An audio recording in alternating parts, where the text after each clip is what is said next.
dia, galerinha aí do terceiro ano. Vamos aí a mais uma aula de geografia, hoje com o tema sobre desenvolvimento e subdesenvolvimento. Hoje nós vamos ver como distinguir um país desenvolvido e subdesenvolvido, utilizando as suas características. Mas antes de dar início à nossa aula de hoje, gente, não esqueçam lá de se inscrever no canal da escola, canal Zumir H6 no YouTube, e também dar aquela curtidazinha lá, tá bom? E também eu tô com um canal lá também, gente, tá?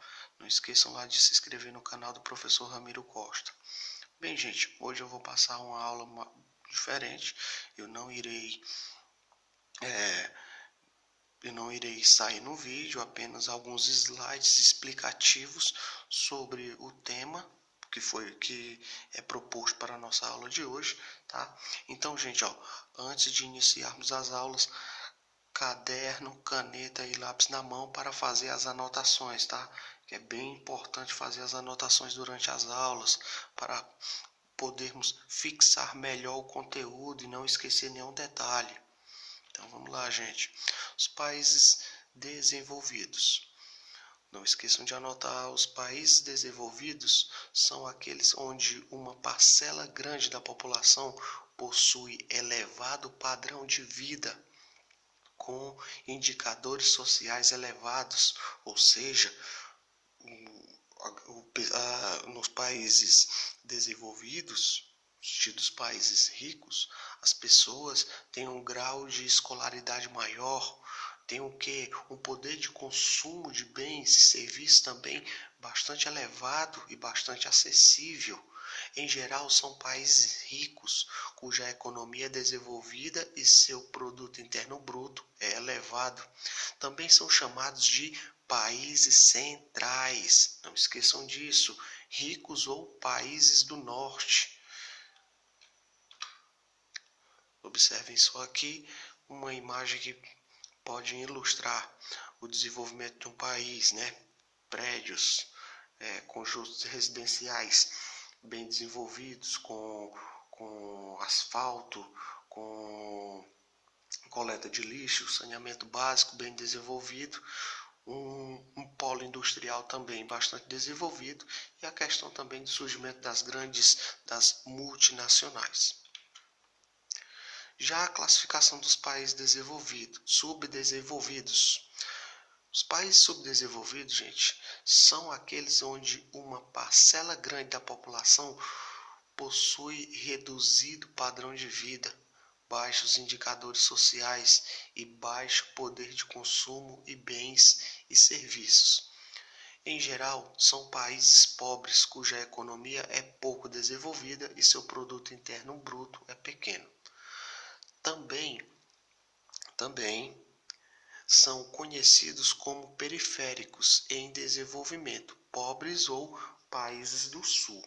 Bem, gente, em geral, os países subdesenvolvidos, a maioria da sua população tem uma escolaridade baixa.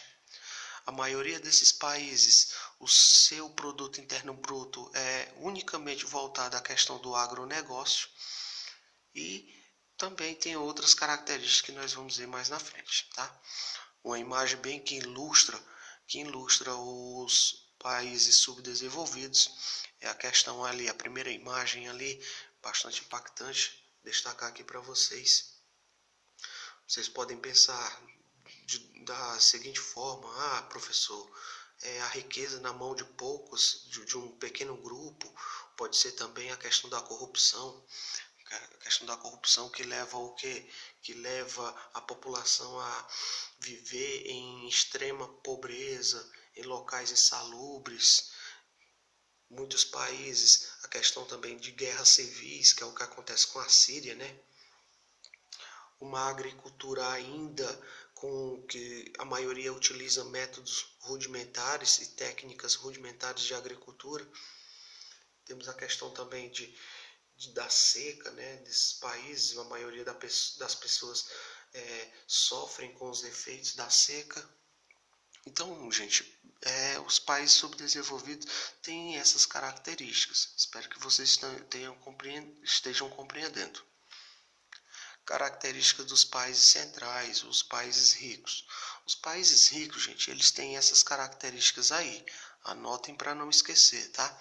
Eles têm um elevado nível de industrialização, controle científico e tecnológico, alta expectativa de vida, ou seja, a gente vai ver aí mais na frente, tá? Baixa taxa de natalidade, ou seja, as famílias, elas nesses países ricos, a maioria das famílias, elas, digamos que elas planejam ter os filhos. Predomínio nos setores secundários e terciários, isso aí é na questão da indústria, tema do nosso último capítulo. Elevado consumismo, elevada renda per capita, ou seja, renda pela população. Baixa taxa de analfabetismo, isso é bastante importante. Exportadores de produtos industrializados, ou seja, a maioria dos países centrais, países ricos, países centrais, a maioria desses países, gente, eles são exportadores de produtos industrializados. Já os países subdesenvolvidos, eles exportam mais produtos agrícolas ou matérias-primas, tá? Predomínio da população nas áreas urbanas, ou seja, nos países centrais, países ricos, a maior parte da população vive em área urbana. As características dos países periféricos. Anotem para não esquecer, gente. Dependência tecnológica e financeira. Depende muito da tecnologia de outros países. O exemplo, o Brasil, viu, gente? Economia basicamente agrícola. Olha só, se for pesquisar o nosso país, Brasil, a maior parte das exportações do Brasil gira em torno de quê? De produtos agrícolas, do agronegócio. O Brasil é o maior exportador de soja do mundo. O Brasil é o maior exportador de café. O Brasil é o maior exportador de suco de laranja, se não me falha a memória. O Brasil é o maior exportador de proteína animal do mundo. Tudo voltado às questões agrícolas. E o Brasil consome os produtos industrializados dos países centrais.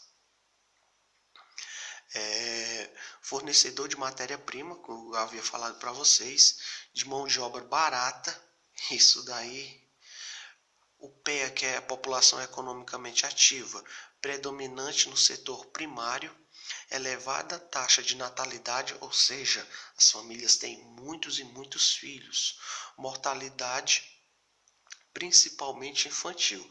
Muitos países têm uma alta taxa de mortalidade infantil, que é o que nós vamos ver depois, tá? Com a pirâmide etária eu vou explicar para vocês.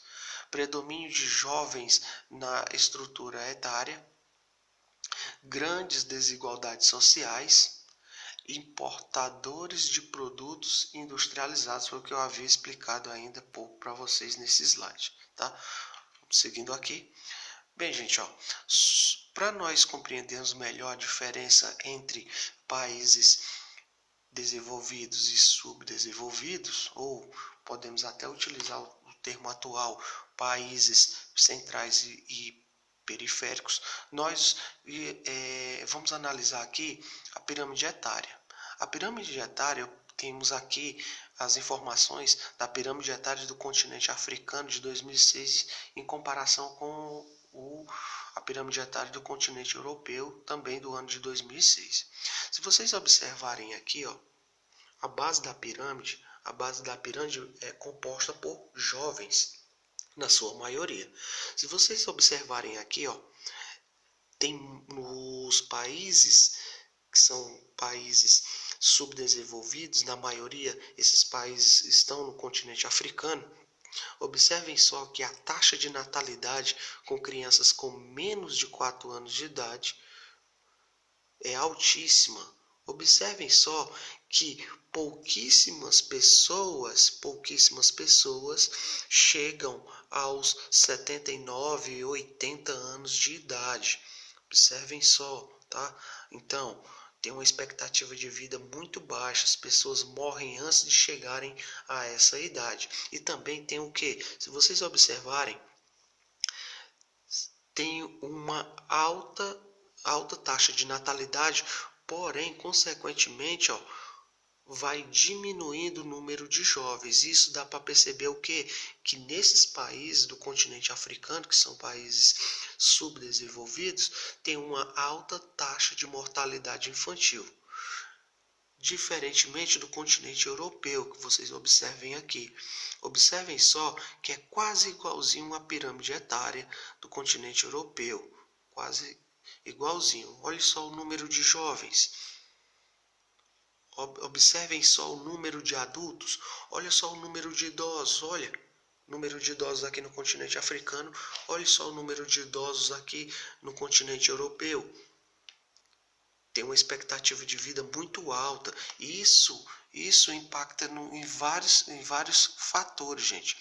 Por que que na Europa tem uma expectativa de vida bastante elevada?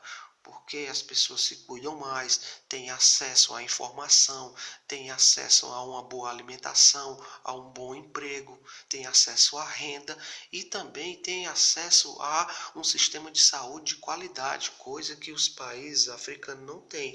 E isso faz com que? Faz com que a taxa de mortalidade entre os idosos diminuam, uma expectativa de vida muito alta. Então, gente, ó, espero que vocês tenham entendido a nossa aula de hoje, tá? Se tiver alguma dúvida, procurar no privado no WhatsApp, tá? Então, anotem as informações contidas no slide. Bons estudos e até o nosso próximo encontro. Tchau.